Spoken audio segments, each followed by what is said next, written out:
En fait, la diaspora camerounaise a été créée pour réunir tous les Camerounais de la Russie.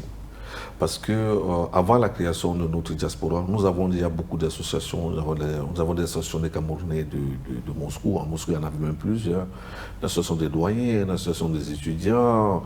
Dans chaque ville, pas dans chaque ville, dans beaucoup de villes, il y avait des associations. Mais vous pouvez vous imaginer, ils ne se connaissaient pas entre eux. Ils ne se connaissaient pas entre eux. Donc l'objectif de Diaspora était d'abord de réunir toutes les associations en une seule. Vous êtes payé? Moi, non, au contraire, c'est moi qui dépasse mon argent tous les jours, tous les mois pour maintenir cette base légale de cette association. Non, nous ne sommes pas payés, c'est du bénévole. Et c'est même par ailleurs pour ça que nous avons des difficultés à réaliser certains de nos objectifs. Mais pour la réalisation de toutes ces choses-là, nous avons besoin des gens. Des gens qui vont travailler pour les autres, qui vont mettre en application ce que nous, on sait qu'il faut déjà faire. Et à ce niveau, nous avons vraiment des problèmes parce que nous n'arrivons pas à trouver des gens compétents qui veulent donner de leur expertise, de leur expérience et savoir-faire pour faire marcher les choses. Et il y a une troisième catégorie qui est la plus active, malheureusement. Ce sont des Camerounais qui exploitent les Camerounais. Ce sont les Camerounais qui font le business sur les Camerounais. Puisque la logique, la loi et les statuts de notre association défendent d'exploiter les Camerounais. Ça veut dire il y a un groupe de Camerounais qui font des transferts d'argent, qui transportent des colis et qui rendent d'autres services aux Camerounais que nous, on trouve que ça doit être gratuit.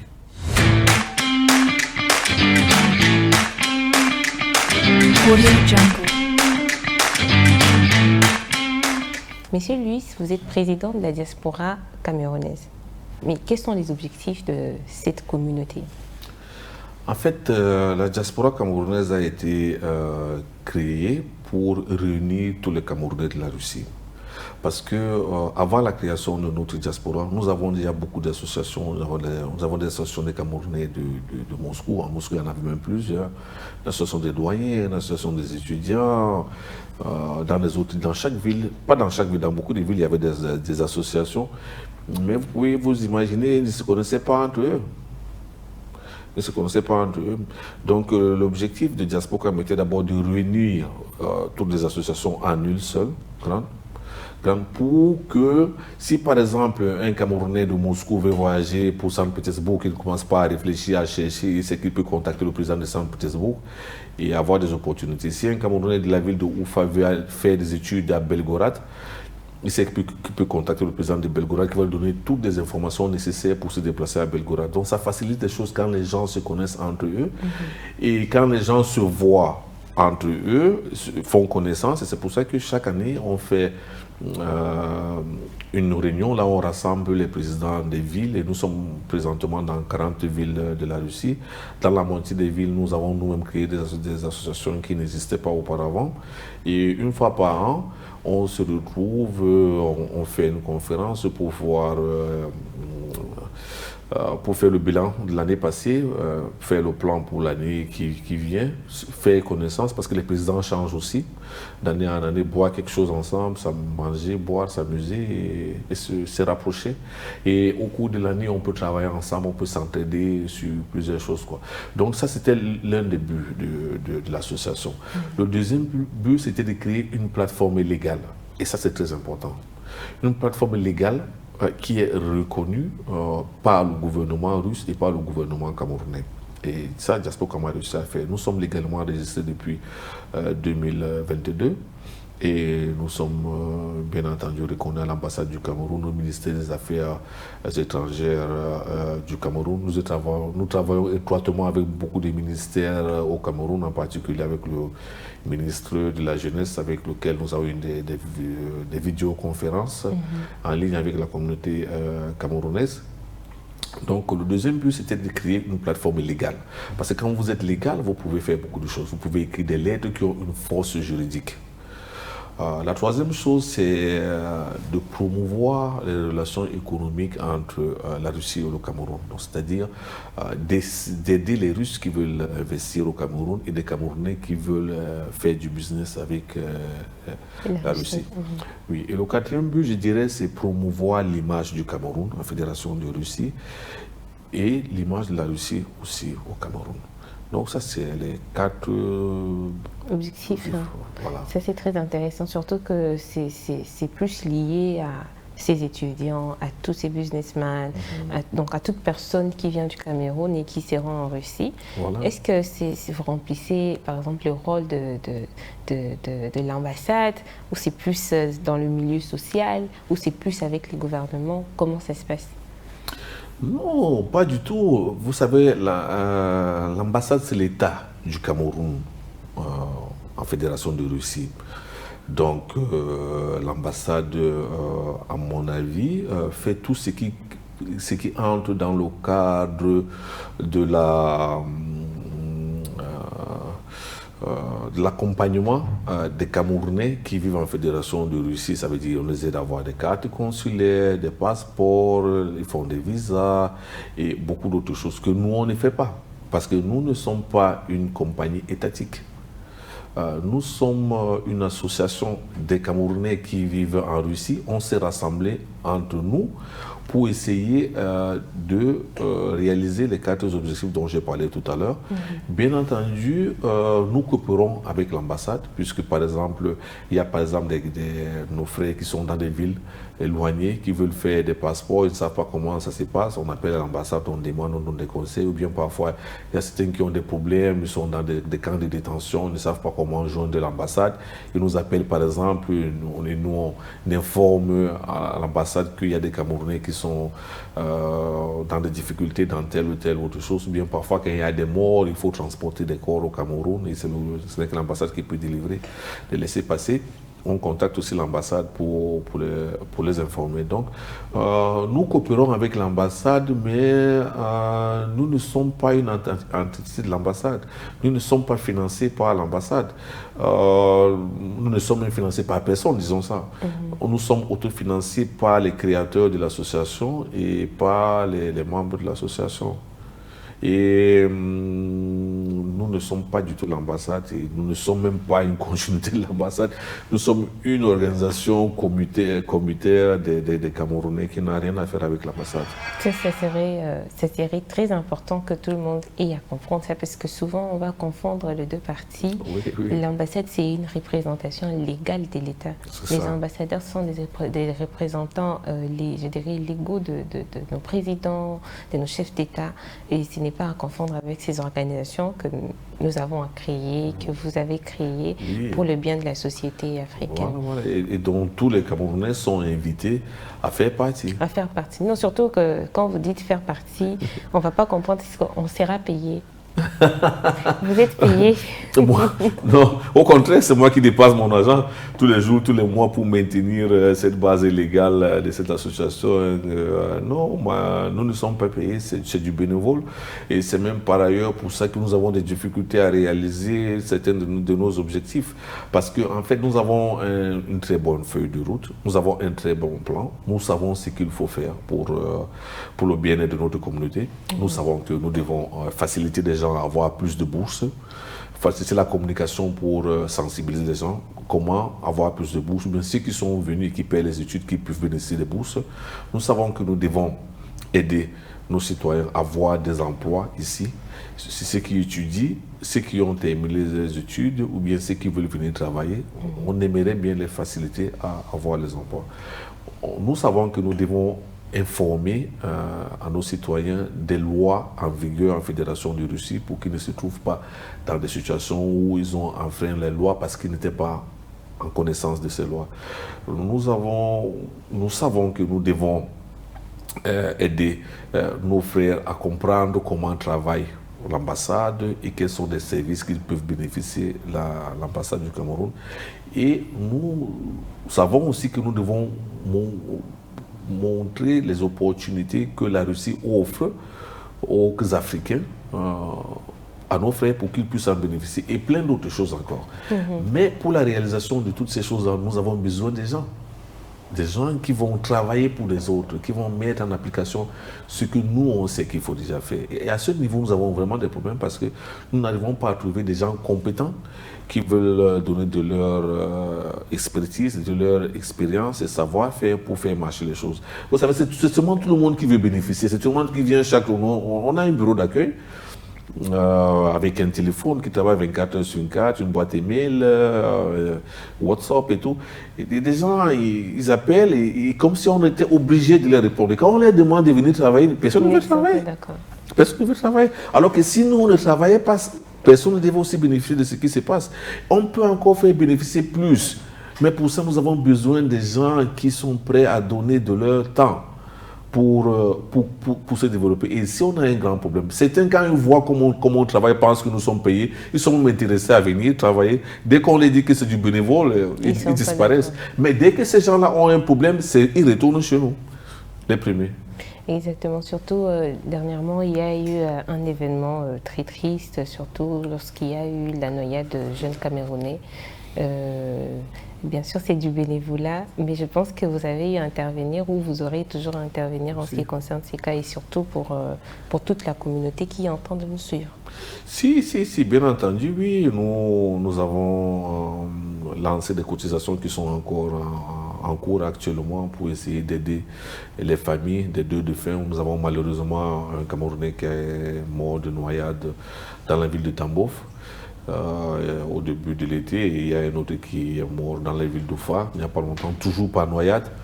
Je profite de cette occasion pour dire à nos frères africains de ne pas s'aventurer dans des rivières, dans les lacs, à la mer, nager s'ils ne savent pas nager ou bien s'ils ont bu.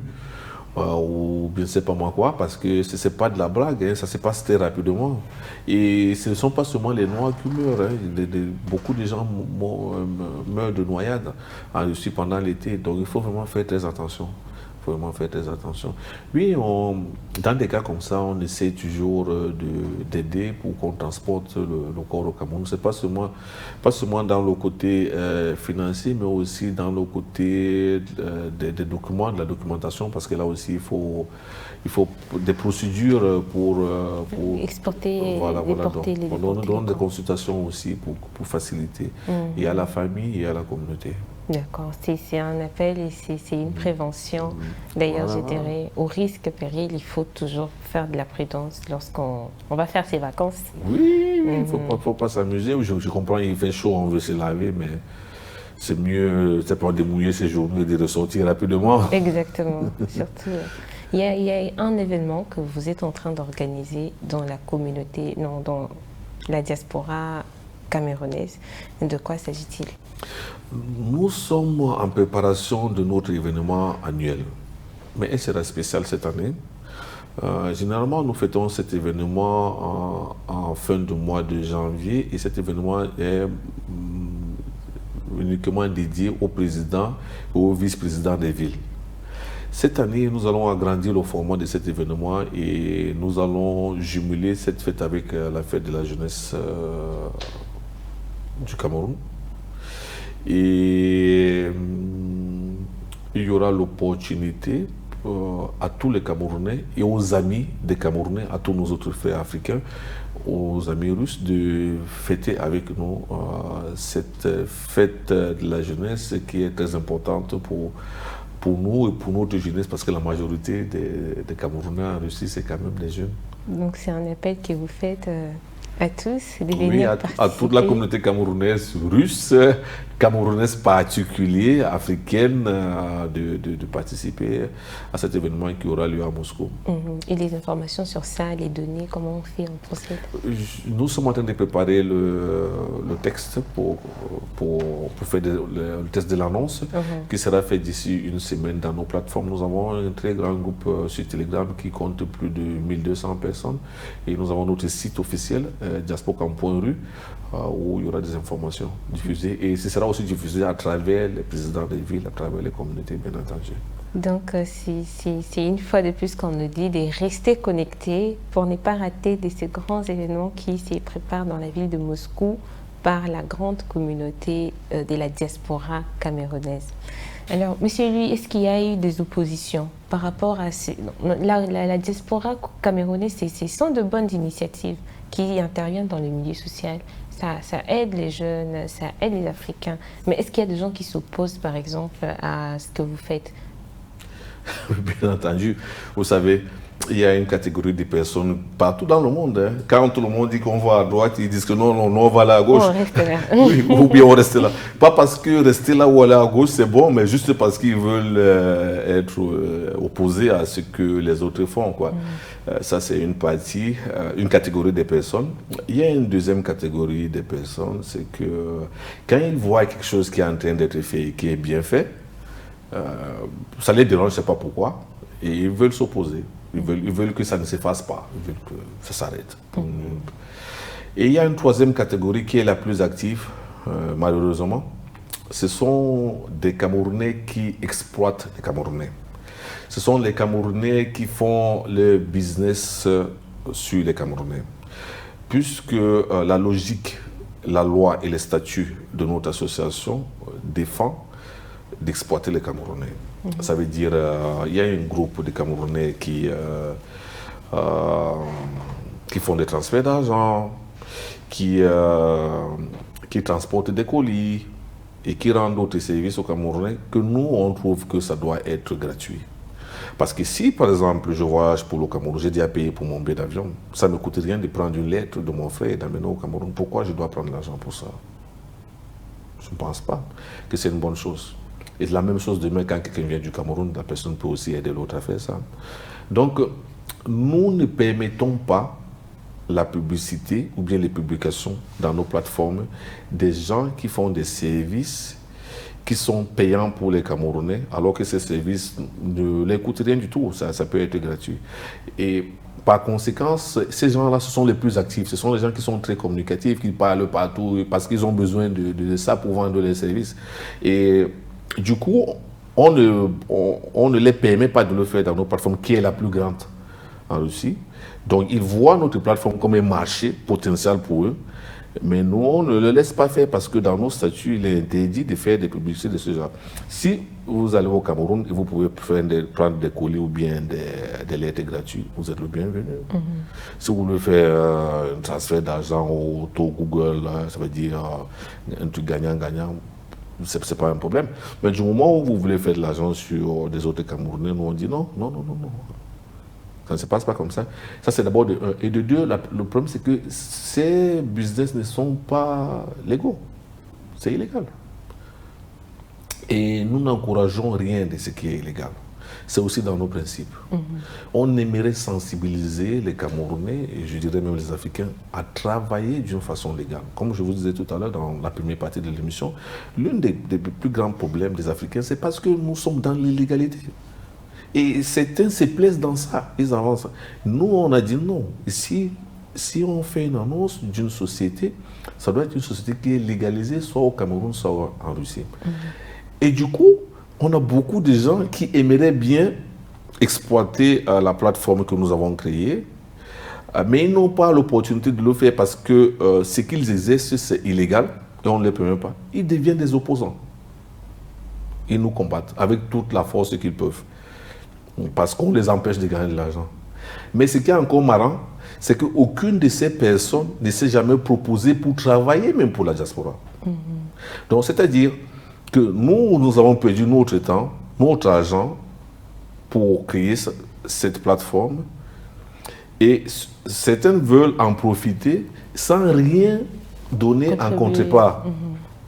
On dit non, vous êtes illégal, vous ne travaillez pas pour la communauté, vous ne faites pas quelque chose qui bénéficie à la communauté, donc on ne peut pas vous laisser faire les publicités ici. Et du coup, ces gens-là deviennent des opposants très, très furieux, qui commencent à raconter des histoires à dormir debout, comme ils peuvent. Donc, c'est malheureusement ce genre de gens qu'on a et qui sont contre le fonctionnement de Diaspora parce que ça ne bénéficie pas pour eux. Alors que nous-mêmes, nous ne faisons pas les publicités dans nos plateformes. Nous avons beaucoup de membres qui travaillent pour la communauté et qui font aussi des affaires, mais ils ne font pas de publicité dans notre plateforme. Mais ça ne nous empêche pas de continuer à travailler et de financer l'association. Donc, comme on le comprend bien, il faut bien se joindre à la communauté de la diaspora camerounaise avec tout un bon esprit d'aider aussi les Camerounais, mais également les Africains. La diaspora camerounaise n'est pas vraiment ce qu'on pense quand on va toujours lier ça à l'ambassade, mais également bienvenue à l'événement que la diaspora camerounaise est en train d'organiser, l'événement annuel qui va se passer. Ça sera à Moscou. À Moscou, ça sera à Moscou. Bienvenue dans cet événement. Et surtout, restez connectés sur Drive TV pour ne rien rater des épisodes qui vont suivre, des numéros qui vont suivre. Abonnez-vous massivement, partagez et on vous dit à très bientôt.